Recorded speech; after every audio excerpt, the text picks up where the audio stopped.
mendengarkan podcast ini.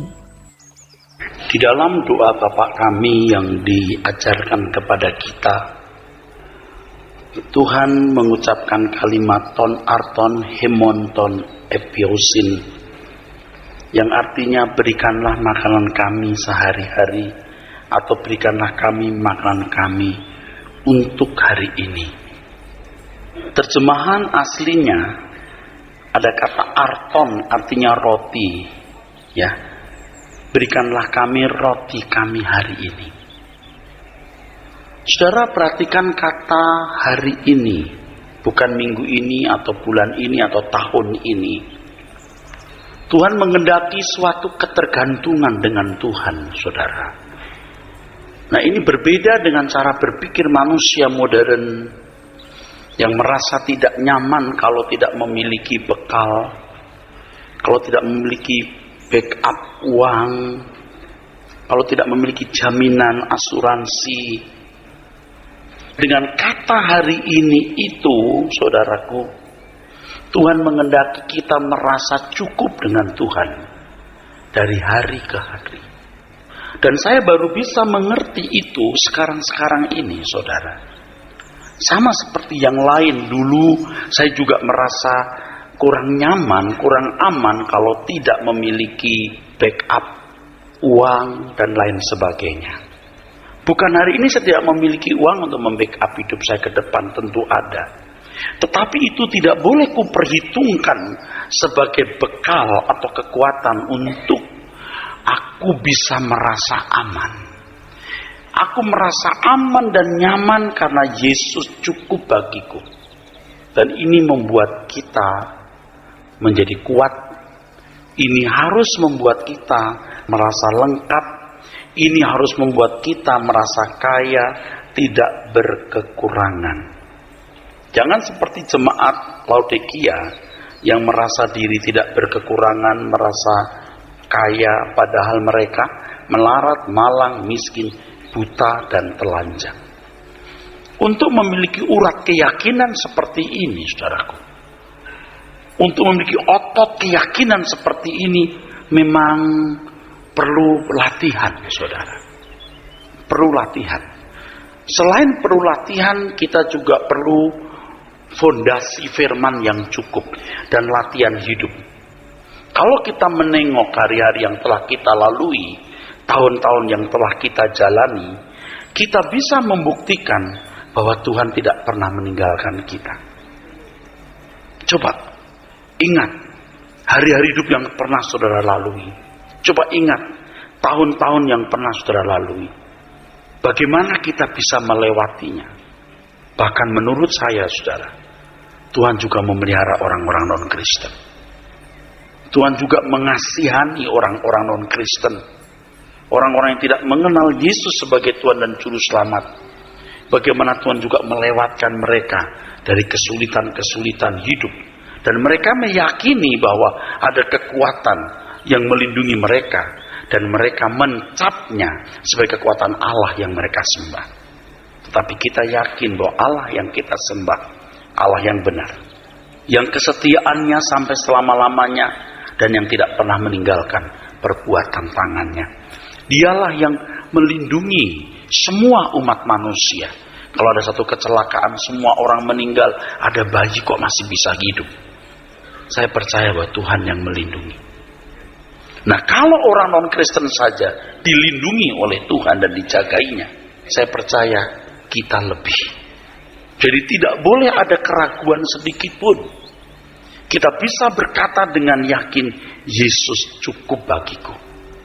Kalaupun kita punya uang banyak, kita punya relasi pejabat tinggi, kita punya backup uang, asuransi dan lain sebagainya, itu tidak boleh menjadi jaminan ketenangan jiwa kita, jaminan keamanan batin kita. Sebab kalau itu yang kita perhitungkan sebagai jaminan keyakinan, jaminan keamanan, jaminan ketenangan kita, kita berselingkuh terhadap Tuhan. Kita berselingkuh terhadap Tuhan. Nah, di sini perlu kejujuran, saudaraku. Kejujuran. Tidak gampang. Tidak mudah karena kita sudah memiliki cara berpikir yang salah dan telah dipengaruhi oleh lingkungan kita dengan cara berpikir yang keliru juga, saudara. Mengapa, saudara, kita harus merasa cukup dengan Tuhan Yesus? Sebab kalau kita tidak merasa cukup, kita menjadi serakah. Tidak mungkin, tidak. Kita ingat kita musafir. Pokoknya apapun yang terjadi, kita sedang menuju Kanaan surgawi. Kita sedang menuju Yerusalem baru. Itu intinya. Jadi kita bisa mengerti mengapa Tuhan Yesus berkata, asal ada makan pakaian cukup melalui Paulus. Serigala punya liang, burung punya sarang, anak manusia tidak punya tempat meletakkan kepalanya. Kalau kita memiliki satu prinsip hidup yang kokoh, bahwa aku sedang ada dalam perjalanan menuju Kanaan surgawi. Dunia ini bukan rumahku. Aku musafir di bumi ini. Saudara, kita akan bisa mengerti apa yang diajarkan Tuhan dengan doa Bapa kami yang kalimatnya ton arton himonton epiosin. Berikanlah kami makanan yang kami butuhkan hari itu. Give us today the food we need. Itu ditulis English version. Give us our food for today. Berikanlah kami makanan kami hari ini, saudara. Dan ini tidak bisa saya bagikan secara perasaan atau spirit, tapi secara pengertian saya bisa bagikan. Apa? Betapa tenangnya jiwa kita waktu kita menjadikan Tuhan jaminan hidup kita. Akan menjadi manusia yang berbeda, ya. Dan inilah manusia kerajaan Allah, ya, yang dipersiapkan Tuhan untuk masuk kerajaannya, saudara. Nah, kata secukupnya memang relatif, saudaraku. Sebab kalau bicara soal cukup, ya, merasa cukup dengan Tuhan Yesus itu jelas bahwa aku memiliki Dia, aku aman. Apapun yang terjadi aman. Saudara mesti menengok ketika perang berlangsung, ketika bencana datang, apakah tsunami, apa gempa, ya saudaraku, dan lain sebagainya. Uang kita tidak bisa menjawab. Perlindungan manusia tidak akan bisa menjawab. Yang bisa menjawab Tuhan Yesus.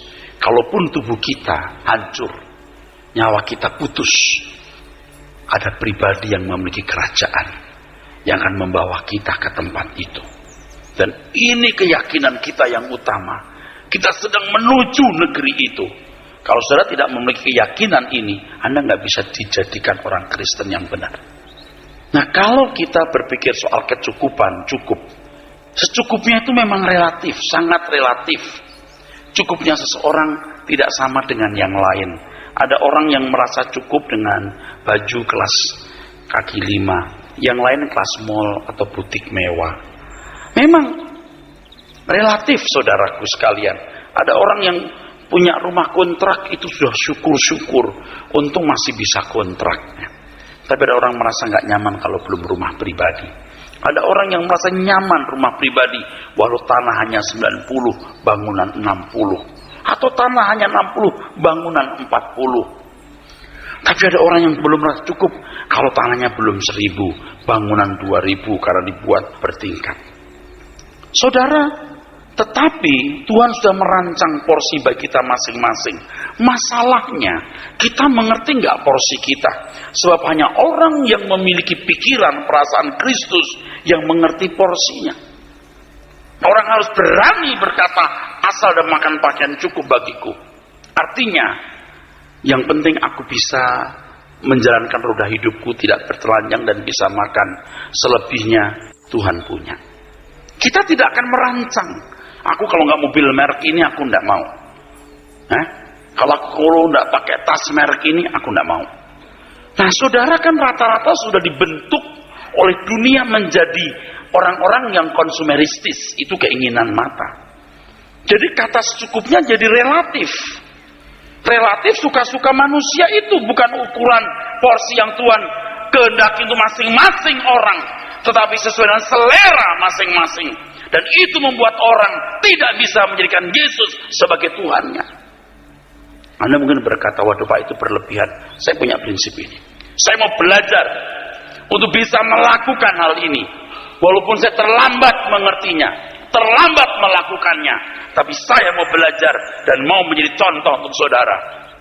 Secukupnya relatif, bro. Saya tahu sesuai dengan masing-masing punya kapasitas. Tapi kapasitas itu harus kapasitas dari Tuhan. Supaya Anda bisa membedakan mana kebutuhan, mana keinginan. Kebutuhan kita adalah untuk kemuliaan Tuhan. Sebab, saudara, saya baru bicara dengan sahabat-sahabat tadi. Kalau kita bisa bebas dari api kekal. Saya renungkan itu. Dan saya katakan kepada Tuhan. Kalau aku sudah bebas dari api kekal. Kalau aku sudah boleh bebas dari api kekal. Tuhan, apapun yang kau minta daripadaku, kuberikan. Apapun yang kau perintahkan, aku lakukan, Tuhan. Kalau ada bagian dalam hidupku yang belum ku kembalikan, aku mau kau paksa untuk bisa aku kembalikan. Saudara, kita belum lihat api kekal, tapi kita percaya fakta api kekal. Nggak tahu, apakah saudara percaya apa yang dikatakan Alkitab? Ada api kekal. Saudara punya dompet mahal. Maksud saya mahal bukan dompetnya, tapi isinya. Lalu orang menemukan dan dikembalikan ke saudara-saudara, kalau nggak ngasih sesuatu untuk dia, Anda keterlaluan. Kita dibebaskan dari api kekal. Kita belum lihat api kekal, tapi itu ada. Betapa mengerikan orang yang terpisah dari Allah. Oleh sebab itu saya sering mengatakan, beri kesempatan aku mengabdi Tuhan.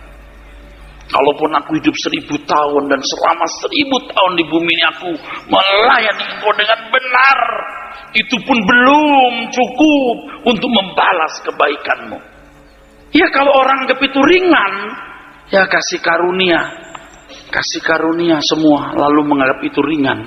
Benar-benar saudara, ini sudah banyak kesalahan pengajaran saudara yang harus diluruskan benar-benar saudaraku.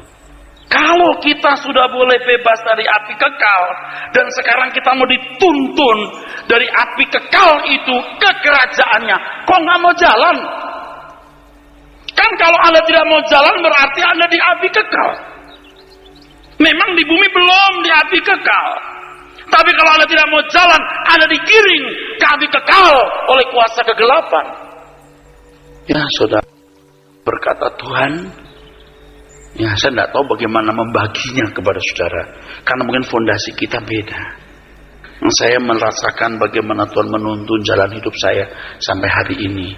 Ya semua kemurahan Tuhan lah. Apa sih yang bisa saya lakukan, apa sih lebihku. Tapi kalau aku boleh ada sebagaimana ada ini karena anugerah Tuhan, aku bersyukur. Tapi lebih dari itu, kalau aku bebas dari api kekal, apapun yang kau minta Tuhan. Sampai saya nggak ngomong, sampai nggak bisa ngomong lagi karena saya sudah beberapa kali ngomong, sampai saya sudah nggak ngomong dalam batin saja. Ya Engkau tahulah Tuhan, apapun. Bukan bukan sombong. Kesannya mau sombong, tidak. Aku galau karena aku belum membalas kebaikan-Mu. Aku galau karena aku belum memperlakukan Engkau dengan pantas Tuhan. Kalau aku punya 2 nyawa, dua-duanya aku berikan untuk Tuhan. Sekarang aku punya 1 nyawa di waktu hidupku yang singkat. Bagaimana aku hanya mau menikmati hidup ini untuk kesenanganku sendiri. Jadi kalau sekarang Tuhan mau bawa kita jadi musafir, ya syukurlah, mau bangetlah saya Tuhan. Lalu Tuhan mengajarkan kita, ya berikanlah makan kami hari ini secukupnya. Betul? Hari ini berarti aku terus melekat dengan Tuhan. Ya, aku merasa aman kalau aku memiliki Engkau. Secukupnya berarti Engkau cukup bagiku Tuhan. Apa yang sekarang ada padaku, ya aku mau terima sebagai bagianku. Kan masalahnya begini saudara, itu makin banyak milik saudara, makin banyak nyolongnya loh. Oh Tuhan, aku mau dapat berkat berlimpah-limpah, tapi kamu akan makin banyak nyolongnya loh. Sama seperti kalau ada orang ya saudara, hidupnya tidak nyaman, banyak masalah. Tuhan tidak menuntut banyak. Berangkat pagi 4:30 dari rumah, nggak dituntut banyak.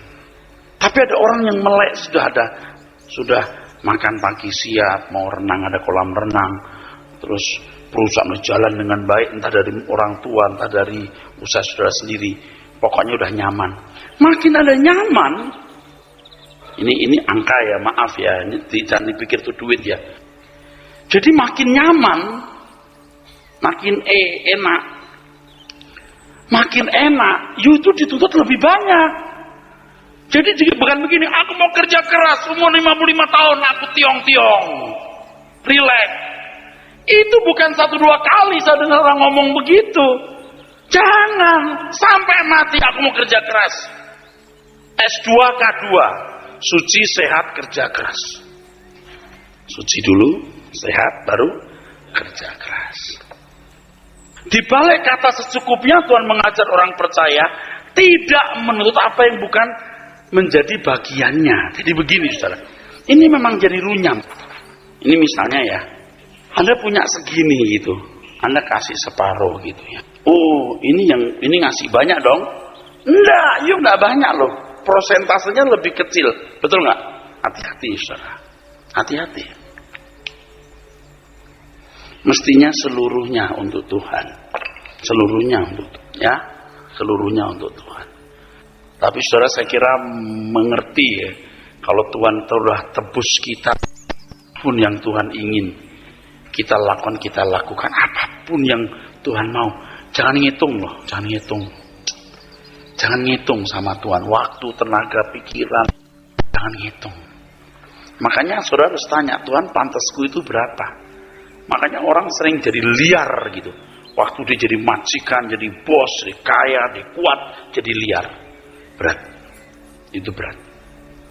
Tapi siapapun saudara ya, mari kita mendengar firman ini dan kita mau berubah ya.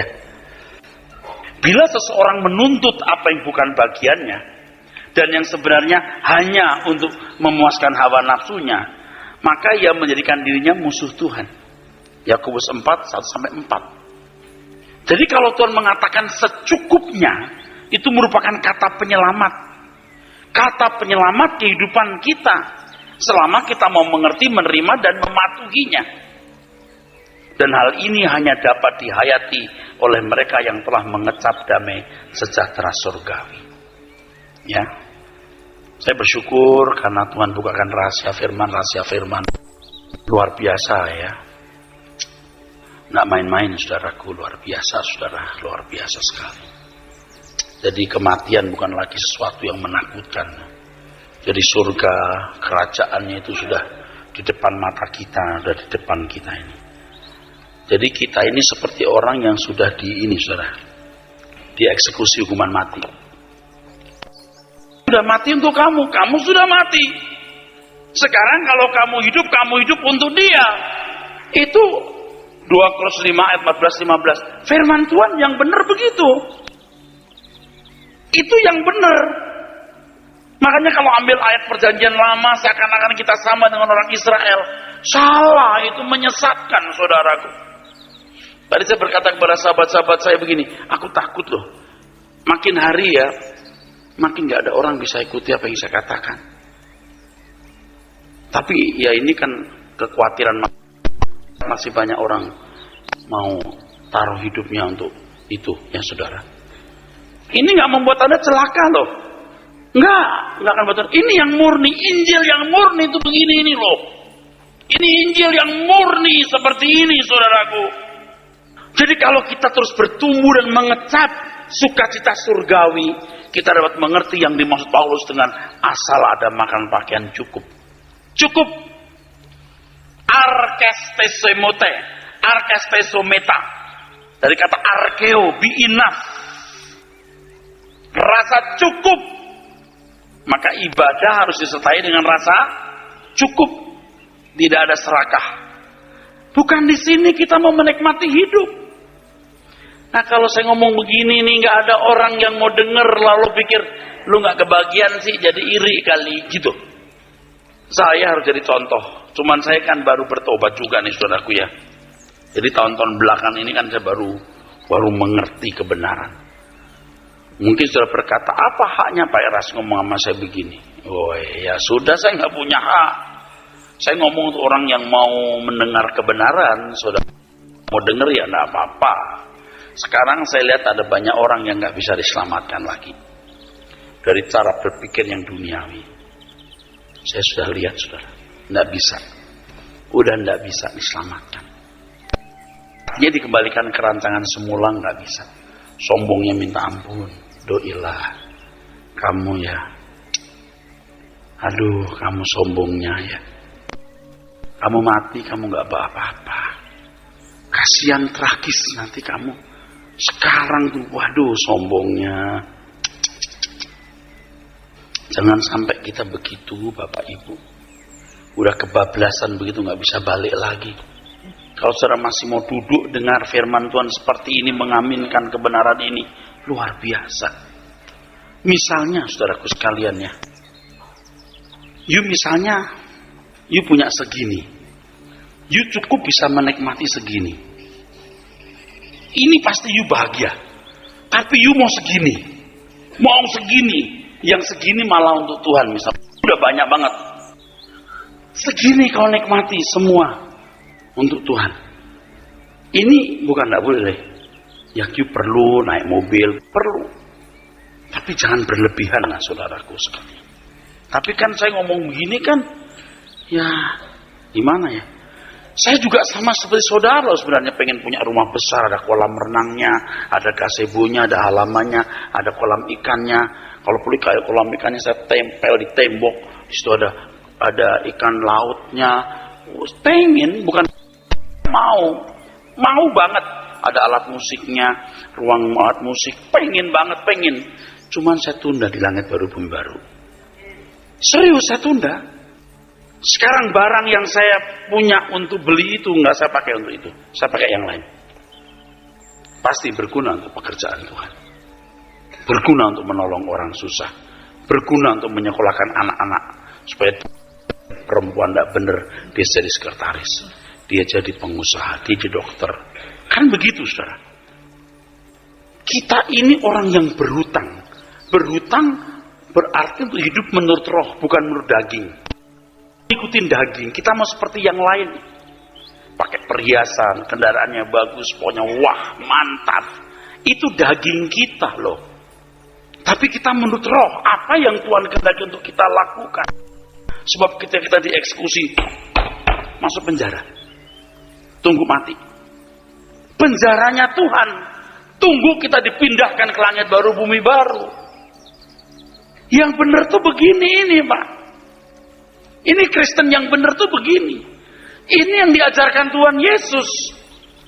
Jadi kalau kita kurang banyak, kurang gede, kurang terhormat, kita belum mengenal kekayaan Kristus.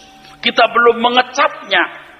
Ada kekayaan Kristus yang melampaui segala kekayaan. Nah, dengan mendengar firman ini, pikiran kita diubahkan. Dengan pikiran kita diubahkan ini, kita baru mengerti kekayaan Kristus. Dan kalau kita semakin melekat dengan Tuhan, kita sudah bisa mengecap sebagian dari suasana surga. Ya memang ada frustasinya nanti, seperti Paulus kan.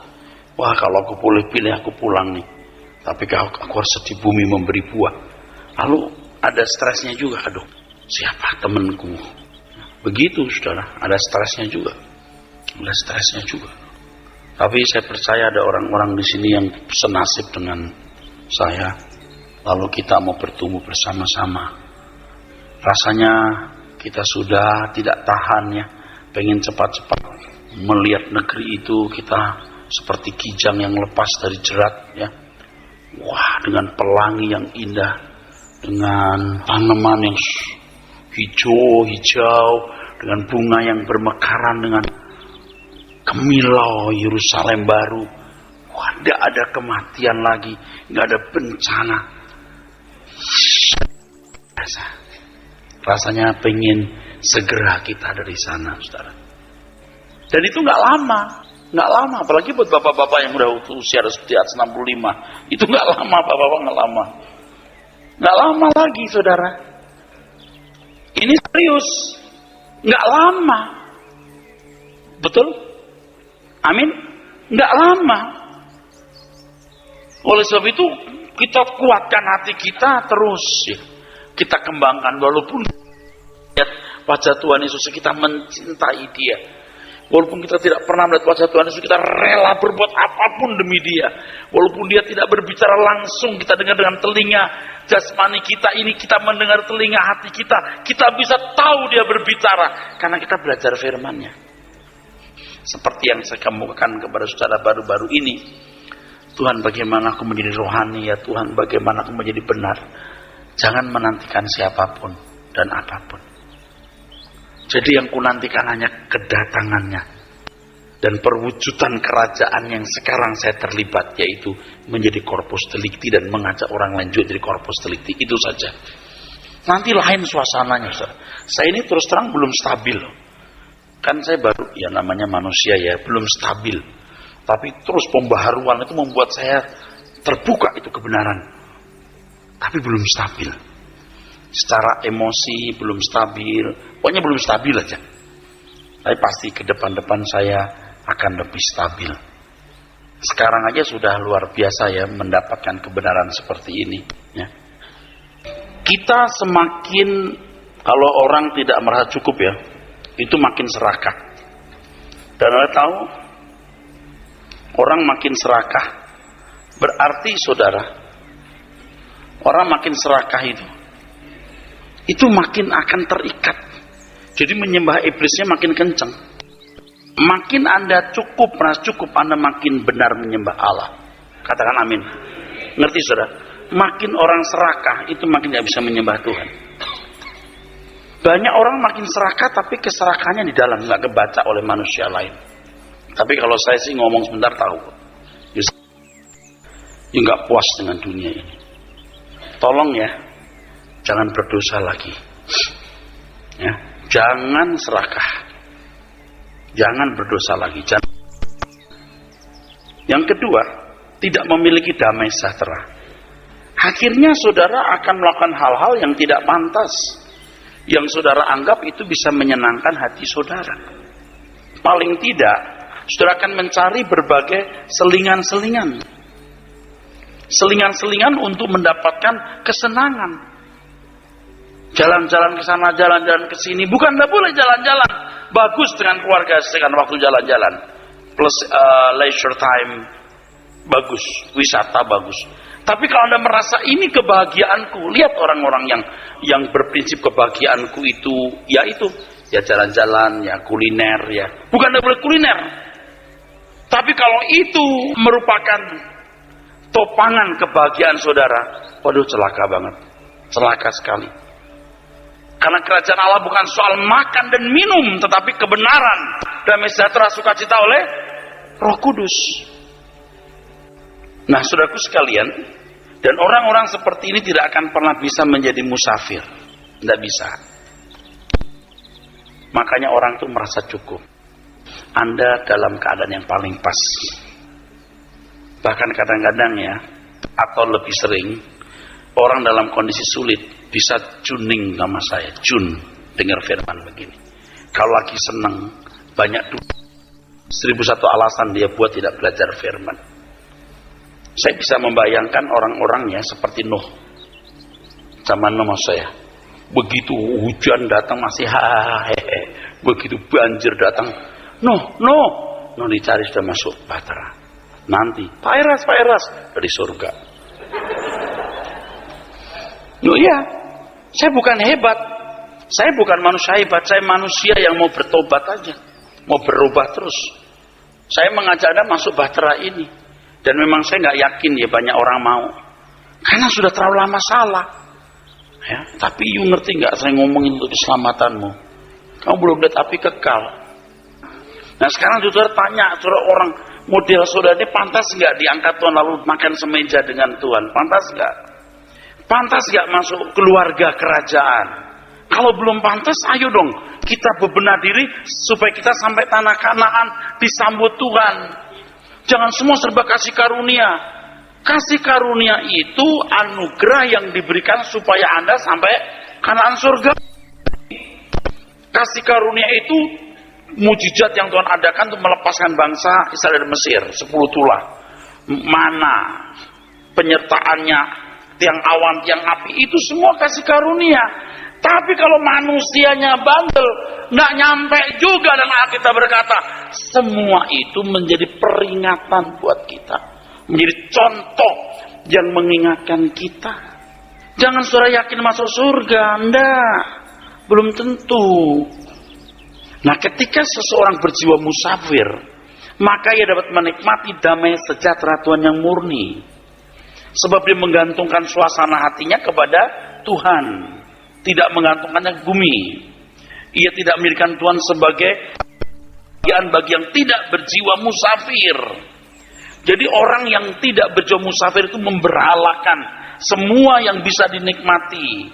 Saya minta kita semua mengerti hal ini. Pokoknya jangan memperhitungkan apapun di bumi ini sebagai damai sejahtera kita.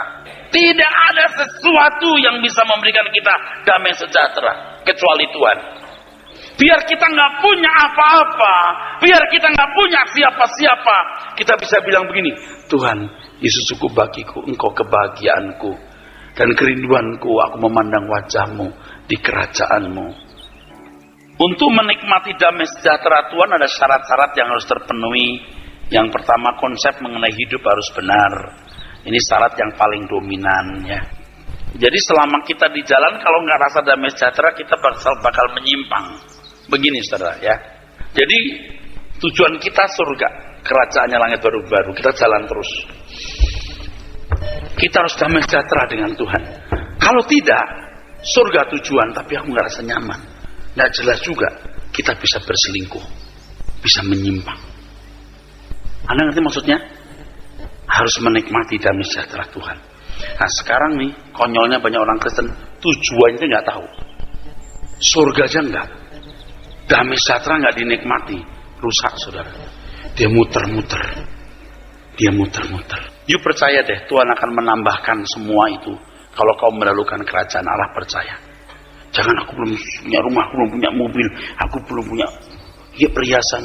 Ya begini, mati lama-lama. Tapi kalau Anda jalannya begini, surga tujuanku. Tuhan akan beri saudara kemudahan demi kepentingannya, bukan kemudahan demi kebahagiaanmu di bumi untuk membangun dan berkhianat sama Tuhan. Jadi kalaupun Anda diberkati, Anda dapat kemudahan, itu semua supaya saudara mengawal pekerjaan Tuhan. Yang kedua, harus memiliki rasa cukup. Kalau kita nggak punya rasa cukup, nggak bisa menikmati damai sejahtera Tuhan. Yang ketiga, karakter kita harus terbentuk dengan baik. Karena karakter yang buruk, tidak adanya kekudusan, tidak mungkin menikmati damai. Nggak mungkin. Orang yang hidupnya nggak bersih, tidak mungkin menikmati damai. Jangan berkata, aku tidak akan berkhianat kepadamu. Ingat doktrin kesucian itu apa? Saat ini aku harus dalam keadaan berkenan. Saat ini aku harus sedang dalam keadaan, bukan aku mau berkenan, aku punya komitmen berkenan. Salah, itu semua rusak. Saat ini. Jadi kalau saat ini aku belum benar, aku harus minta maaf. Dosa-dosa kita telah dibereskan di kayu salib. Selesai. Keadaan kita dan perasaan Tuhan yang terganggu oleh keadaan kita yang tidak sempurna itu. Dalam kisah keluarnya Abraham dari Ur Kasdim demi panggilan Allah untuk memperoleh negeri yang akan menjadi milik pusakanya, Tuhan tidak memberitahu bahwa negeri itu tidak akan pernah ditemukan Abraham di bumi ini. Negeri itu tidak akan pernah ditemukan Abraham di bumi ini. Dan Tuhan tidak berterus terang mengenai hal ini. Tuhan sengaja menyembunyikan hal ini dari Abraham. Bahwa sesungguhnya negeri yang dijanjikan menjadi tanah pusaka Abraham itu bukan di bumi ini. Ibrani pasal 11 ayat 13. Dalam iman mereka semua ini telah mati sebagai orang-orang yang tidak memperoleh apa yang dijanjikan itu, tetapi yang hanya dari jauh melihatnya dan melambai-lambai kepadanya, dan yang mengakui bahwa mereka adalah orang asing dan pendatang di bumi ini. Abraham hanya melihat dari jauh, entah dengan melalui penglihatan atau mimpi. Tetapi yang pasti Abraham belum pernah sampai ke negeri itu. Nah, sekilas hal ini sepertinya konyol, tetapi sebenarnya tidak, saudara. Kita akan melihat itu. Jadi Tuhan ketika membawa Abraham keluar dari Ur Kasdim, Tuhan tidak memberitahu bahwa sesungguhnya negeri itu tidak akan pernah ditemukan di bumi ini. Dan sampai akhir hidup Abraham, ia tidak pernah menginjakkan kakinya di negeri itu. Tindakan Tuhan ini, saudara, tentu dalam kebijaksanaan yang sempurna, berhubung dengan keterbatasan dan kelemahan manusia. Bisa-bisa Abraham akan gagal sebagai umat pilihan kalau tahu bahwa negeri itu tidak pernah ada di bumi. Bisa-bisa Abraham akan gagal sebagai bapak orang percaya kalau ia tahu bahwa negeri itu ternyata ada di langit baru dan bumi yang baru. Kan Ibrani pasal 11 ayat 8-11 yang juga kita telah pelajari di pertemuan terdahulu. Ia mencari kota yang memiliki dasar, yang direncanakan dan dibangun oleh Allah sendiri. Jadi di dalam bayangan Abraham itu bukan tidak mungkin negerinya itu di bumi ini. Bukan tidak mungkin. Kota yang memiliki dasar, yang direncanakan dan dibangun oleh Allah sendiri. Abraham jalan. Bukan tidak mungkin Abraham juga menduga, mengira bahwa negeri itu ada di bumi ini. Maka dia jalan terus. Dalam hal ini kita harus memandang Abraham sebagai manusia biasa yang juga memiliki kekurangan dan kelemahan, bahkan kegagalan. Seperti sikap Abraham mengambil Hagar sebagai wanita yang dapat melahirkan anak guna meneruskan garis keturunannya tanpa meminta pertimbangan dari Tuhan. Dan kita lihat bukti kegagalan ini. Rumah tangga Abraham menjadi kacau, menjadi bermasalah. Ini membawa kesulitan dan bencana bagi keturunannya. Sebab ketika Hagar hamil punya anak, ya, dia mengolok-olok nyonyanya loh. Dia tidak menghormati nyonyanya. Padahal nyonyanya yang membujuk suaminya untuk menghampiri Hagar. Ini orang yang tidak tahu budi, saudara.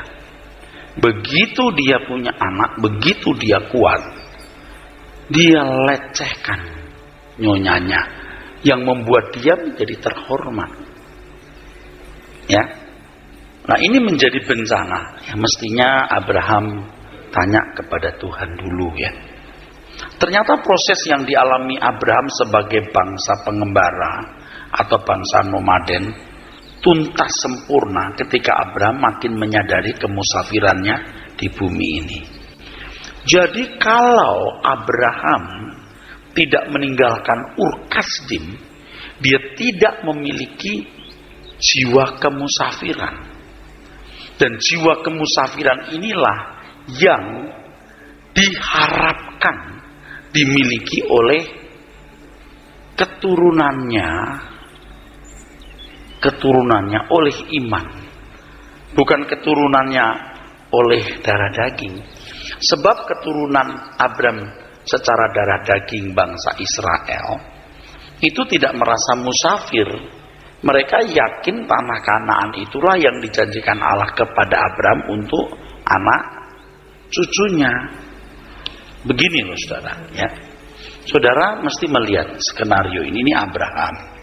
Abraham itu sudah melihat LB3, singkatnya gitu ya saudara. Lalu dia memiliki anak secara darah daging bangsa Israel. Dia tidak lihat LB3. Mereka lihat langit, bumi hari ini, LBHI. Ini dia. Jadi tidak menemukan ini, mereka menemukan ini, tanah Kanaan. Kenapa bukan LB3? Mereka tidak sanggup. Nah, kemudian anak Abraham melalui Tuhan Yesus, inilah orang-orang yang boleh mengenal ini. Supaya orang-orang ini memiliki jiwa kemusafiran seperti Abraham harus dilatih jadi musafir. Supaya kita sekarang ini juga bisa memiliki jiwa kemusafiran. Walaupun kita ada di Indonesia, di bumi ini, kita juga warga negara Indonesia, tapi kita menjadi orang-orang yang dipersiapkan untuk langit baru, bumi baru, saudara. Untuk langit baru, bumi baru. Jadi kalau hanya mendidik Abraham menjadi orang taat, orang yang mematuhi Tuhan, Abraham tidak perlu meninggalkan Ur-Kasdim. Cukup belajar taat di Ur-Kasdim, belajar taat kepada Allah di Ur-Kasdim, di tengah bangsa-bangsa kafir yang adalah keluarga besarnya. Apakah Abraham masih memiliki ketaatan kepada Tuhan? Diuji saja di sana. Tetapi ternyata Abraham harus meninggalkan habitatnya. Kalau Abraham tidak meninggalkan Ur-Kasdim, sulitlah ia meninggalkan cara hidup, pola berpikir masyarakat nenek moyangnya yang feel homey, feel at home, ya. Kalau tidak meninggalkan Ur-Kasdim, Abraham tidak pernah menjadi musafir. Jadi yang penting ini jiwa musafirnya ini loh. Yang penting jiwa musafirnya ini. Nah, hari gini ngajarin orang berjiwa musafir mah konyol, saudara. Tetapi kita tidak perlu takut. Ya, saya mau memiliki itu, dan saya mau mengajak saudara untuk memiliki jiwa kemusafiran ini. Nah, saudaraku sekalian, Abraham tidak pernah menjadi bapak orang percaya, ya, dengan spesifikasinya selain ketaatannya kepada Tuhan sebagai pribadi yang berjiwa musafir. Justru itu yang unik. Justru itu yang unik yang dimiliki Abraham. Dia taat.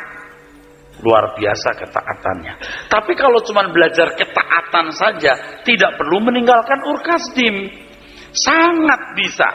Tapi untuk berjiwa musafir, dia harus meninggalkan Ur-Kasdim. Ini logika yang logik yang bisa kita tangkap, saudara. Ya. Logika yang masuk akal, ya, saudara. Hal yang logik maksud saya, saudara. Jadi perjalanan hidup Abraham keluar dari Ur-Kasdim itu menghasilkan kehidupan yang matang sebagai sahabat Allah dalam diri Abraham, sehingga ia pantas disebut sebagai bapak orang percaya. Nah, saya mulai curiga, saudara. Kitab Roma itu kan penuh dengan pernyataan kita dibenarkan oleh iman, seperti bapak kita Abraham. Dari sekian ketaatan yang dimiliki Abraham, yang paling unik ini jiwa musafir ini, saudara. Ya tentu ketaatannya menyembelih anaknya Ishak juga luar biasa. Tapi itu bisa dilakukan di Ur-Kasdim, tidak usah dilakukan di luar Ur-Kasdim. Jadi Tuhan memang sengaja tidak menunjukkan kepada Abraham bahwa negeri itu tidak ada. Pokoknya kamu keluar dulu. Yang penting kamu tinggalkan Ur-Kasdim dulu. Aku tunjukkan negeri ini kepadamu. Yang penting kamu keluar dulu. Hari gini kalau bicara soal jiwa musafir sudah nggak laku, saudaraku. Tetapi saya mengajak saudara-saudara sekalian untuk berani bertaruh untuk itu, memiliki jiwa musafir. Sampai kita betul-betul merasa bahwa dunia ini bukan rumah kita. Sampai kita yakin, sampai kita merasa bahwa bumi ini bukan rumah kita. Dunia ini bukan rumah kita. Coba Ibrani pasal 11, saudaraku. Itu yang harus kita lihat ya. Ayat 8, supaya jadi hidup. Supaya jadi hidup, saudaraku. Karena iman Abraham taat ketika ia dipanggil untuk berangkat ke negeri yang akan diterimanya menjadi milik pusakanya. Lalu ia berangkat dengan tidak mengetahui tempat yang ia tuju. Karena iman ia diam di tanah yang dijanjikan itu, seolah-olah di suatu tanah asing. Ya, ketika dia di tanah Kanaan, dia merasa ini bukan negerinya. Itu untuk anak cucunya. Jadi anak cucu Abraham secara jasmani itu nggak punya jiwa kemusafiran. Sekarang ini mereka itu kan berebut tanah Kanaan, Palestina. Itulah negerinya. Jadi Abraham pergi ke negeri yang tidak diberitahu Tuhan. Karena Abraham tidak akan pernah tahu. Nah, sampai mau mati baru melihat. Oh, dari jauh. Ini herannya begini, di Alkitab kita tidak membaca Abraham marah, Abraham kecewa. Ya Tuhan bohong deh. Nah, dia ngerti gitu. Nah, yang saya pahami loh ya, yang saya pahami, Abraham pasti di ujung kematiannya dia mengerti. Ternyata bukan di bumi ini, di sana. Karena dia terlatih taat, dia tidak bersungut-sungut. Dia terlatih taat. Dan nanti kita lihat ternyata Paulus juga begitu. Paulus itu yakin bahwa Tuhan akan datang pada zamannya. Makanya dia tidak menikah dan menganjurkan orang tidak menikah juga. Nah, kalau kita tanya begini, apa itu benar, Pak? Bisa. Karena pada zaman itu aniaya luar biasa. Siksaan luar biasa. Tidak menikah nggak masalah, menikah malah bawa kesulitan. Tapi kalau hari ini nggak mudah kita bilang jangan menikah, Tuhan akan datang kembali. Itu terjadi kan di Bandung. Dulu kan ada beberapa kali orang-orang yang menafsirkan Tuhan akan datang tahun berapa gitu. Betul nggak? Bulan Oktober lah, apalah. Ternyata datang juga. Ya, polisi yang datang lalu mengangkut orang-orang itu. Kan dilaporkan. Karena ada suami yang menekan istri, berhenti dari pekerjaannya, dilaporkan. Akhirnya kan jadi masalah polisi kan, saudara. Itu, saudara. Saya tidak gegabah mengatakan Tuhan sudah mau datang, saudara. Ayo, saudara yang belum menikah, jangan menikah. Enggak boleh gitu. Tetapi siapapun kita harus memiliki jiwa musafir. Menurut saya ya, saudara. Menurut saya dari apa yang saya alami ya, kalau kita sampai ke tingkat penghayatan, berjiwa musafir, kita sulit jadi duniawi. Kita sulit jadi matre. Bahkan kita sulit mau hidup tidak benar, itu sulit. Bisa nggak benar, tapi sulit. Ternyata memang pengaruh penghayatan kita itu musafir, itu luar biasa. Kalau Petrus mengatakan, begitu kita memanggil Allah Bapa, kita harus takut kepada Dia selama kita menumpang. Memanggil Allah Bapa harus menyadari dirinya orang yang menumpang. Nah, sekarang banyak orang Kristen nggak diajari untuk memiliki jiwa yang menumpang. Anda tahu nggak kalau orang tua bilang gini, kamu itu anaknya orang susah, betul nggak? Kalau orang tua susah, kamu tuh menyadari kita ini orang susah, itu loh, saudara. Coba hayati, ngerti nggak, saudara? Dicekoi itu dari kecil tuh kalimat itu. Loh, ini fakta. Kalau orang tuanya nggak mampu, udah jangan bergaul. Mama, aku mau ikut pergi sama dia, boleh nggak, Mam? Nggak boleh. Kenapa sih? Kamu itu anaknya orang susah, kamu lihat orang tua dia beda. Betul. Sekarang saya mesti ngomong, ngerti gak? Kamu itu orang yang menumpang di bumi. Bapakmu itu di sorga. Kalau bapakmu itu Lucifer, kamu nyaman di bumi, kamu membangun kenyamanan di bumi. Nah kan hampir gak kedengeran suara seperti ini, saudara. Sebab yang berdiri di mimbar pun tidak menyadari dirinya musafir. Sudah. Gimana bisa? Bahkan saudara yang sudah sering mendengar suara kebenaran, bahkan juga dekat saya, belum tentu juga keseret loh. Belum tentu juga keseret, belum tentu. Tapi bukan berarti lalu kalau Anda tidak dekat saya lalu nggak keseret. Tergantung saudara. Kalau saudara serius, keseret juga, saudara. Keseret juga. Di sini you harus belajar jadi musafir. Jangan karena khotbahnya Pak Eres tidak pemakmuran. Di sini tidak mata duitan. Wah, analisa teks Alkitabnya bagus, cerdas. Bukan hanya begitu. Ayo kita berjiwa musafir. Dengan berjiwa musafir ini, seseorang akan mengasihi Tuhan. Dan orang memiliki true love. Cinta yang sejati. Nggak bisa enggak. Yang kutuju hanya Engkau Tuhan. Yang kutuju hanya Engkau. Nggak ada pilihan lain. Hatiku tidak kutambatkan kepada yang lain. Hatiku tambatkan kepadamu. Cinta itu bisa dibangun. Ada seorang mahasiswa duduk paling depan, pendeta juga beliau. Dia berkata, Pak, bagaimana bisa mengasihi Tuhan? Karena saya katakan satu aja paling penting, mengasihi Tuhan. Bagaimana bisa mengasihi Tuhan? Paksa dirimu. Arahkan dirimu. Cinta itu ada unsur misterinya. Setuju gak saudara? Orang jatuh cinta ke pria yang gak jelas wajahnya, gak jelas masa depannya. Kok bisa? Memang ada misterinya. Sekarang kita mau cinta Tuhan, paksa dirimu. Kita harus berjaga-jaga terus.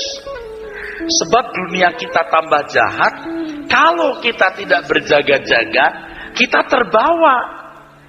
Kita tidak berhasil dikembalikan ke rancangan semula. Percintaan dunia itu hebat sekali. Banyak manusia berpaut kepada dunia. Berpaut kepada keindahan dunia. Berpaut pada percintaan dunia. Nah sekarang bagaimana kita menjaga hati kita menjadi perawan suci yang tidak bercacat. Artinya tidak ada yang mencemari cinta kita kepada Tuhan. Tidak ada yang mencemari cinta kita kepada Tuhan. Itu perawan suci.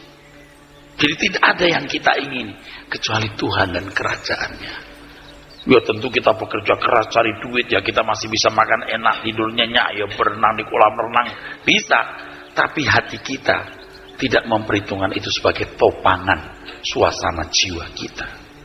Nah Tuhan itu merindukan agar kita menjadi kekasih abadinya yang memiliki cinta sejati kepadanya sejak ada di bumi. Coba betapa munafiknya kalau kita tidak mencintai Tuhan di bumi, lalu ketemu Tuhan kita bilang, oh Tuhan aku cinta padamu, digaplok kita, ditampol malaikat. Jadi kalau kita di sini nggak mencintai Tuhan, begitu ketemu Tuhan, oh Tuhan aku cinta padamu, ditampol kita. Tapi kalau sejak di sini kita mencintai Tuhan, Tuhan juga tahu Dia memiliki cinta kepadaku. Nah sebagai musafir di bumi, kita nggak perlu tahu Tuhan kapan datangnya. Dan tidak perlu kita memaksakan diri untuk itu. Tapi kita percaya kerajaannya pasti datang. Kalau tidak datang kita yang melihat. Dan kita bersiap-siap untuk itu. Supaya setiap kali kita mati, kita bisa berdiri di hadapan anak manusia. Tahan berdiri dan berkenan kepadanya. Haleluya. Jadi ketika kita muncul di pintu, Tuhan bilang malaikat itu sahabatku datang. Baru teruji. Amin.